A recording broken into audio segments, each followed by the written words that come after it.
Spring has arrived. The snow is mostly gone, and the seasoning piles are bare. This week we'll be prepping the cabin site for another season of building. The first job on the list was to remove this big stump, which has been in our way since the beginning of the build. Back when I cleared the cabin site, I left the stump where it was because I knew it was going to be a pain to remove. We've done our best to work around it so far, but now it must go. So I bit the bullet, grabbed my undersized chainsaw, and started cutting.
To make things even more interesting, the stump was full of dirt.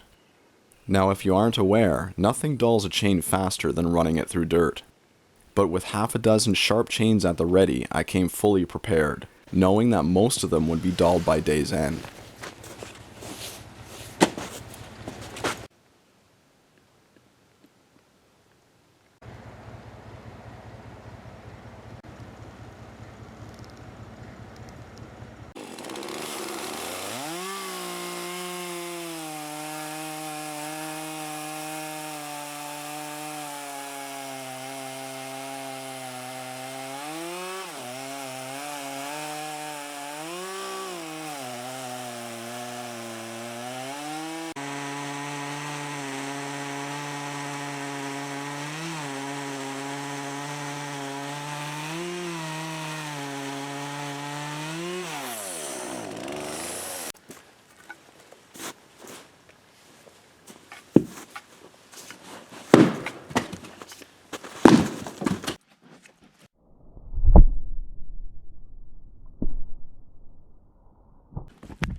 My dad joined me for the second task, which was to move the rain barrel from the lower clearing up to the sawmill.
I'm glad that I decided to add 200 pounds of wheel weights to the front tires this year. The extra weight kept the front wheels firmly on the ground, especially on the uphill grade with the full weight of the barrel in tow.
Finally, our last prep job was to fine-tune the braces, to make sure that all the window frames and door frames were perfectly level. Once we install a course of logs above the frames, we will finally be able to remove the bracing and install the subfloor.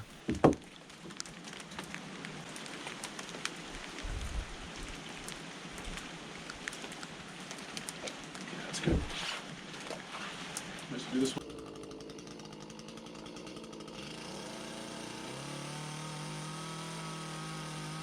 Up until now, we've had to watch our step within the cabin so that we wouldn't slip between the joists or trip over the bracing. That's what fell over. I heard something.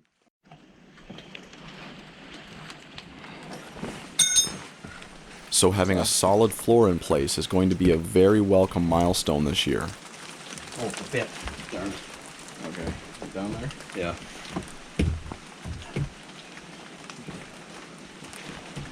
All right, it's by the stone, the spade bit.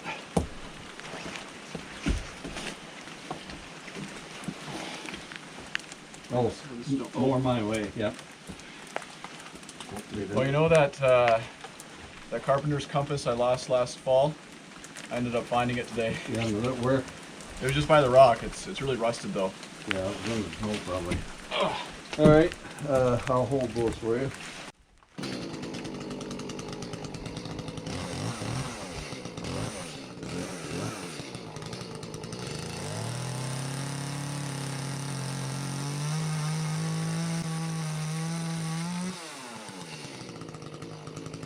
I think this one's hardwood. Yeah, it's maple. Okay.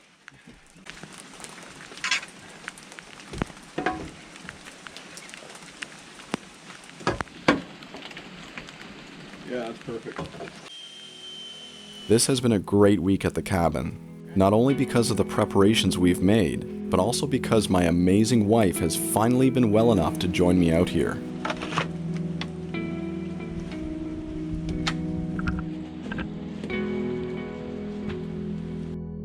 I was thrilled to have her make the trek with me this time. Not only because I wanted to show her what I've been up to, but also because I've been wanting her to tell a bit of her story. Mrs. Outsider is such a beautiful and vibrant person, which is why you'd never know by meeting her that she is a brain cancer survivor, in remission for 10 years now. Ever since then, she has been on a journey of healing, and I've had the great pleasure of walking it with her. It has been a challenging and often heart-wrenching road for us, but it is also one of great joy, faith, and hope.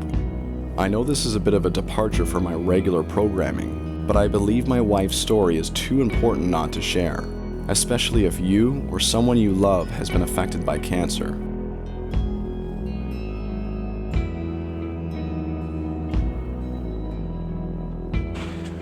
Hello, fellow outsiders, and welcome to this episode.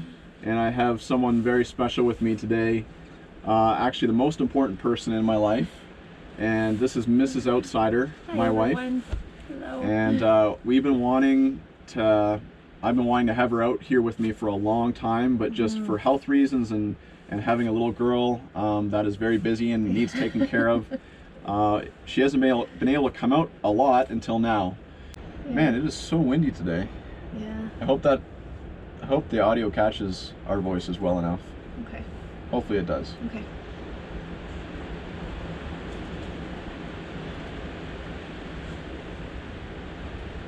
It's that spring wind. Okay, so lapel mics, we're gonna get those. Okay. Anyway, it's kind of hard to know where to start with today's episode. If we're to tell our story, we should really go back to the beginning. Yeah. Yeah, exactly. Yeah. So I guess going back to the beginning starts with my story. Yeah. Yeah. Yeah. Okay, so it goes back to 2007 when I was 17 and I was diagnosed with 2 brain tumors. And the way it kind of came about was I've been having vision loss and extreme headaches, and so went to the eye doctors and they could tell something was really wrong. So just one test quickly progressed to the next within a matter of a couple days, and by the end of it I had an appointment for the next day to see the top neurosurgeon in Toronto. And so I just thought, okay, whatever this means, we'll get through it together. So I went and met with the neurosurgeon, and I had 2 brain tumors. We didn't know at that point what that really meant, the pathology of them, but I was scheduled for surgery within a few weeks. The one was kind of suffocating my pituitary gland, and the other was wrapped around my optic nerve.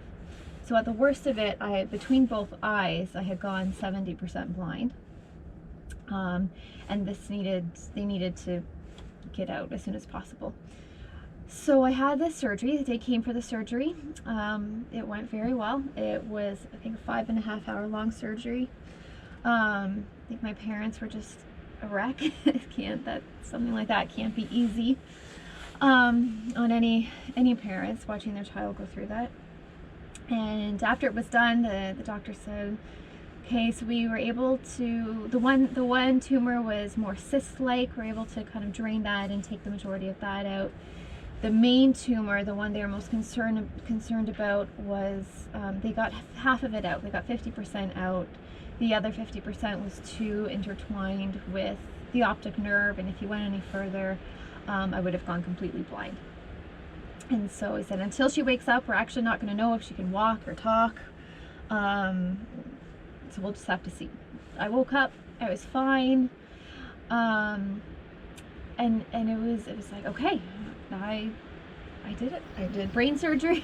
Here we go. I'm 17. I accomplished brain surgery. That's got to be it. Please, no more. For what was left of that tumor, the pathology came back, and they ended up being diffuse astrocytomas. So they were kind of a really slow growing, more benign type of tumor that they were doing extreme damage because of their position, but they weren't necessarily malignant at that point.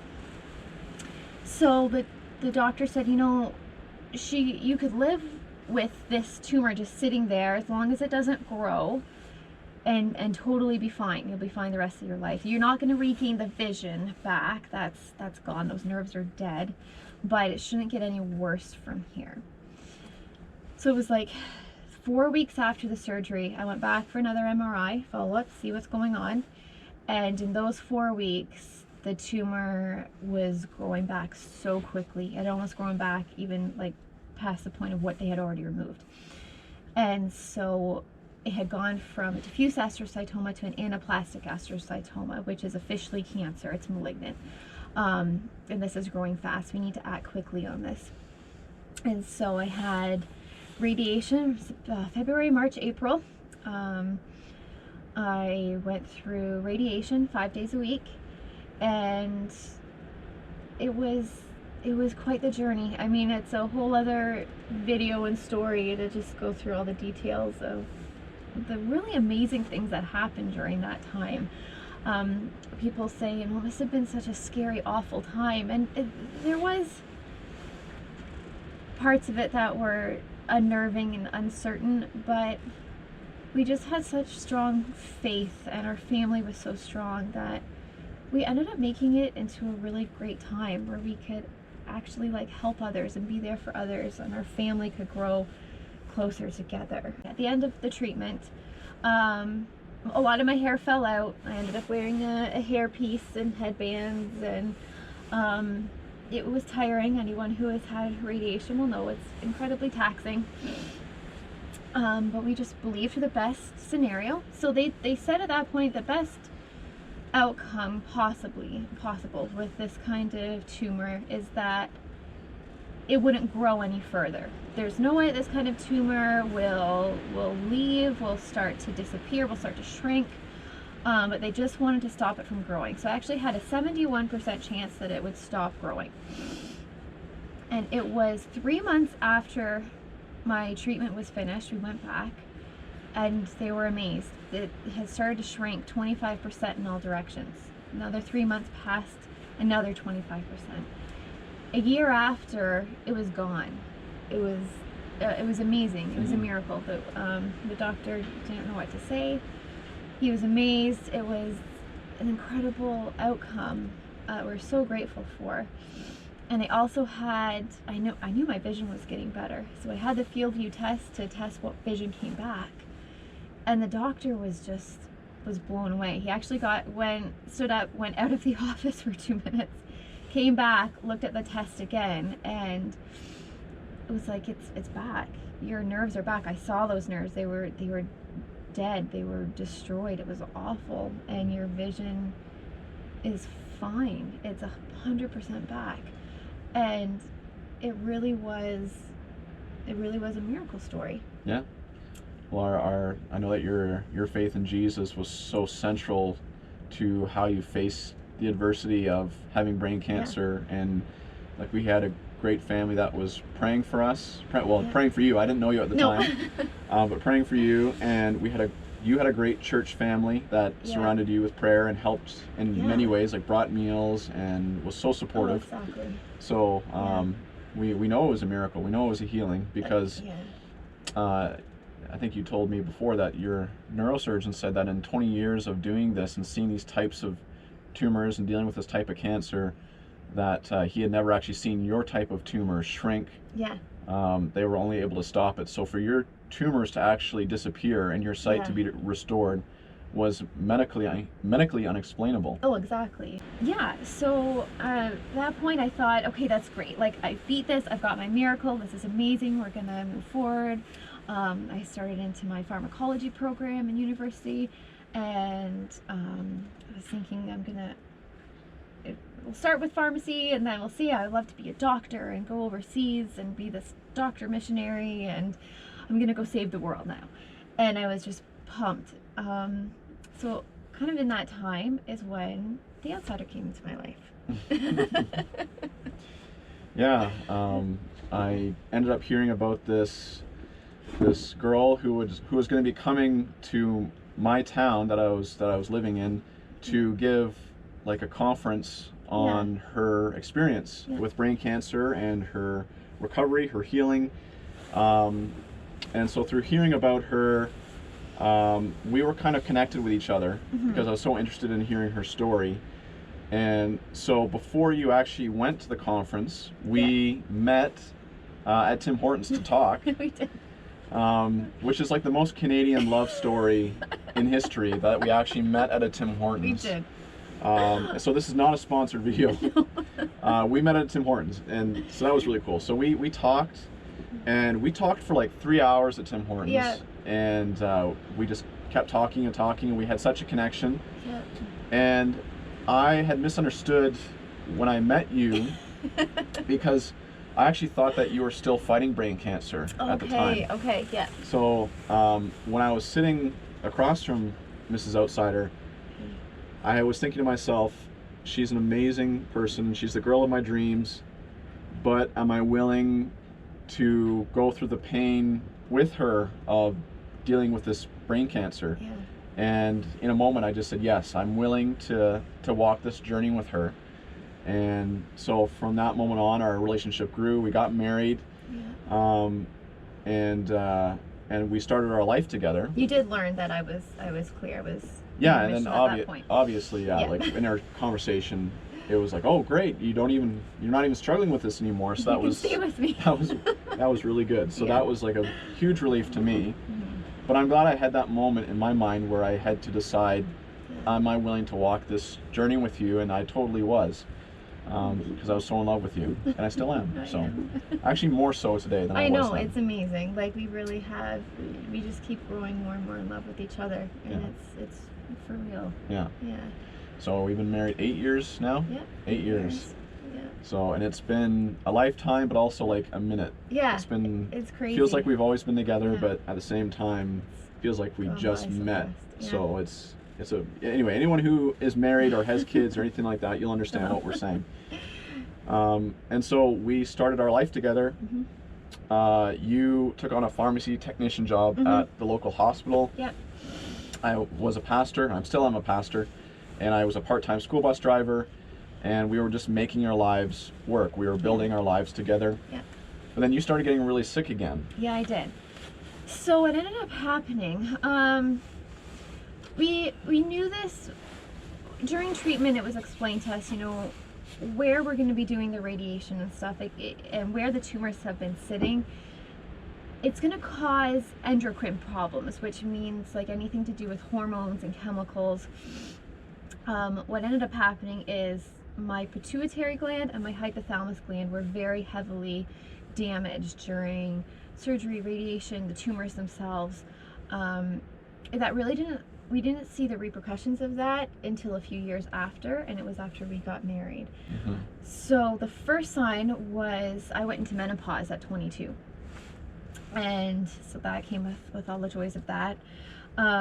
We knew then that it was already explained to us, the chances of us having a child, me being able to carry a child or to conceive, was incredibly low. And then going into menopause, it was at that point a write-off. So that was the first of it, and then it was all of the chemical imbalances and everything were really starting to take an effect. And so I needed to leave the hospital. I took a leave of absence, which turned into just me quitting altogether and not being able to work like I did and earn the income that I did. I did end up becoming a registered art therapist, which I love, and I started my own business. It's certainly not as lucrative as what the hospital was doing, but I get to work primarily with special needs children and be creative with them and hear their stories, and I love it. It's definitely what I love to do, but it doesn't put a lot of food on the table. Yeah, but it's good for the soul. It's good for the soul. It's very good for the soul. Those problems ended up just kind of progressing and getting worse and worse, and it turned into extreme stomach problems, which we later found out I had celiac, which then caused ulcerative colitis because it went undetected. And then the most recent diagnosis is Addison's disease. And basically what that is the shutting down of the adrenal glands, and it was because of the hypothalamus gland not working, and just one connection can't get to the next, and just starts shutting the endocrine system down. All of these problems really haven't been treatable for me, just because of my case and different reasons. So we've again looked to our God for healing and for strength and just the ability to keep going on. And it's not been easy, but we've still seen his hand mightily in our life. Mm-hmm. Hey. Definitely. Yeah.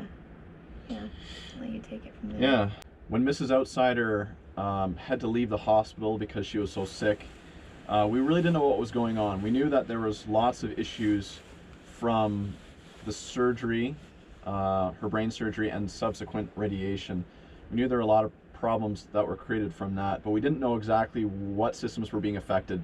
It seemed like all of your systems were being affected. Yeah. So just constantly nauseous, not having energy, not having focus. Yeah. Depression was huge because the chemicals weren't being produced in your brain. Yeah.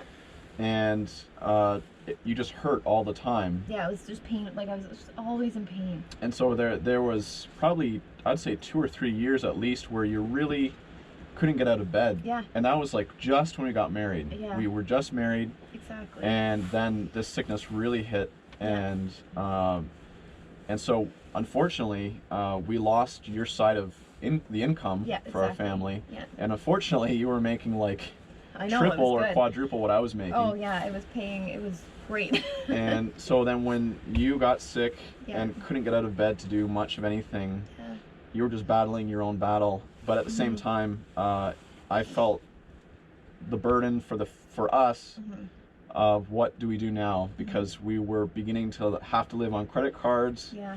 We were living on loans. We couldn't just afford the basic necessities of life, because my line of work, although meaningful, just didn't pay very well. It's not lucrative. And so that's where this channel comes in, really. Yeah. Because I've always had a passion for the outdoors. I've always loved self-reliance skills, wild food foraging, building, creating, all of those things. And so I just thought to myself, okay, what can I do to support my family in this time? Because I just wasn't making enough to make ends meet. Yeah. And it was extremely difficult for us. And so I said, okay, well, all I have is my 2 bare hands, and I've got a little bit of knowledge, and I'm gonna head back to what I know, which is the land. And so that's when I built a 10 by 10 log cabin, and that was in northern Ontario. And I just knew that I had to do something, so I built this cabin, and it didn't make me any money at the time, but any spare moment I had, I would go out and work on the cabin. And I ended up just posting that video online to show friends and family, because they were interested in seeing what I was doing. And so I posted it for them to see when I was done building it. And that video ended up going viral. Yeah. And some income started coming in for that video. Yeah. And I realized that there are actually people out there that are just like me, that love the outdoors and love working with the raw materials that nature produces, in a way that we can benefit from them, but at the same time so that the forest can benefit as well. Right. There is a sustainable way to do it. But I realized that there was an audience for what I was doing. And so I was like, okay, well, this is how I can make our bills stretch. I can make a bit of money on the side through YouTube. And so I started making these videos about what I love to do. And I just put videos out, video after video after video. And other than the cabin video that I first put out, I wasn't really making any money in the beginning. Right. I was making like 60 cents a month or something. So it wasn't all that much, but I just kept doing it. And I've been grinding on YouTube now for 6 years. Yeah. And, you know, my audience has grown, which is nice. Thank you. And we have a great community of viewers that watch and support us in what we're doing. And honestly, it means more to us than you'll ever know. Yeah. We are beyond grateful. I cannot express in words like how you have touched our family. Yeah. And I've had people ask me over the years, if your channel is this big and it's doing this well, why don't you just quit your job and go full time? And the first thing is I actually believe in what I do. I believe in being a pastor, and there's a great need for that. But the other side of the coin too is that YouTube is like a really unstable platform. There is potential to make a good amount of money on YouTube, but there's also a huge potential to lose it all. And YouTube, unfortunately, has gone through seasons where they've made huge changes where good channels have been shut down because they've fallen under, you know, whatever, a new policy. I've known some self-reliant channels, some outdoor channels, to completely be shut down because they lost their AdSense, and so they put all of their eggs into one basket, and they just lost it all. And so I didn't want to do that to my family. I didn't want to just throw everything away, start working on YouTube, only to just lose it and to be worse off than we ever were before. And as well, you have to consider that YouTubers don't have coverage. They don't have any type of insurance or benefits. So if I were to be injured, or if I were to be sick, I wouldn't be able to make videos for a while until I was able to heal or whatever. And there's no safety net to fall back on. And so that is obviously a very scary thing, especially when I'm the sole breadwinner of the family, and I want to provide. So that's why I haven't, for the past 6 years, been more than just doing this in my spare time. And but it's been working for us. But the good news is that starting this year, I started part-time on YouTube. So I've been able to make some more videos. I'm sure some of you have noticed that I've been putting out videos basically every other week now, whereas before I was putting out a video maybe once a month on average. And I'm hoping that as I head into the summer now I'm not going to make any promises because there's lots of behind the scenes work to do that just doesn't make it onto the camera, but I'm hoping to put out maybe an episode a week eventually. So we'll see. I don't know, like every other week I do a higher production video, where I show something that it takes me more time to edit, more time to shoot and narrate, all that stuff. But maybe for the gap that I don't show videos for, maybe it'll be a simpler video like this, where I'm just dealing with a simple topic and it's shorter. I don't have to put as much work into it, but still you guys are getting more content that you can view if you want. And we have big plans for the future. We don't own this property. My grandfather owns it, but someday we hope to own our own property where we can start to build a homestead. And so our plan is that this channel is going to continue to evolve.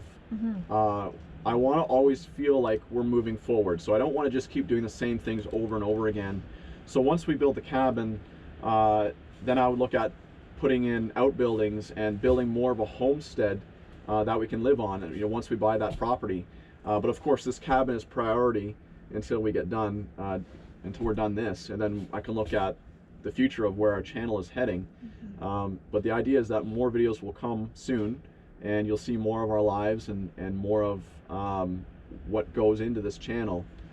So we're really excited about that. There is another miracle that we need to talk about. Yeah. It's our little girl. I'm sure you have a lot of questions about her. Yes, I did. I went into menopause at 22, and it meant no babies for me. And so we just started praying. God, if it's your will that we have a child, then we ask you to make it happen. And he did. Yeah, we have a little girl now. We have a little girl. Yep, she is 2.5, and she's amazing. She is so beautiful. She will be our one and only, which we are very good with that. She's 3 kids in one anyway, with the amount of she's hyper energy and oh my goodness. But she just has been the most incredible gift that we could have ever been given. And that's another reason why Outsider maybe hasn't been here as much. After I had our little girl, pregnancy, of course, throws off my already broken endocrine system and hormones and chemicals. And so things actually got worse after she was born. And that's really when Addison set in. One of the biggest problems with it is that I faint. I actually, last summer, it was nearly daily, sometimes twice a day that I would pass out. And if I'm left alone with a little one, it's not necessarily that safe. So Outsider, he's been amazing. I mean, if we're going to talk about what a supportive husband and father he is, he's outstanding. And you've always been there. You're there for us, and he's always put his girls first. And there's so many days where I've started out okay, and you come out here to work, and I'll have to call you. Yeah. And you need to come back home, and you do. And so I've maybe taken him away from you guys, which I am sorry. No, But don't apologize. no, You're first. This one, and you've proven that over and over again, and I am beyond grateful. And you know, it's been another thing that, although it's not a very nice thing to deal with, it's brought us closer together, and it's just showed us different ways of how we can love each other and be there for each other, and that we do just want to keep going on this amazing journey and grow old together and bring you guys along for it. Yeah. I think you're pretty amazing too. Thank you. I think we're a good team. Yeah, I think so. Yeah.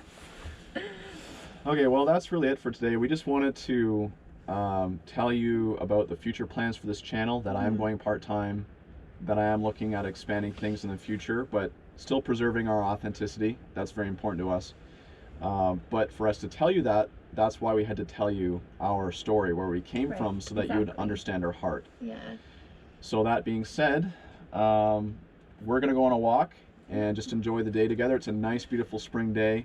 Yeah. I think we're gonna check out the seasoning piles to see if the snow is finally melted from them, Yes. and which means that cabin building season is right around the corner. Yay.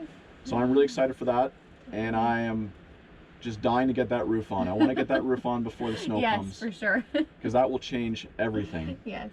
But anyway, thank you so much for watching, Thank you. for listening to our story. Thank you so much. And I'm so glad that you could actually be with me I am today. so happy to be here.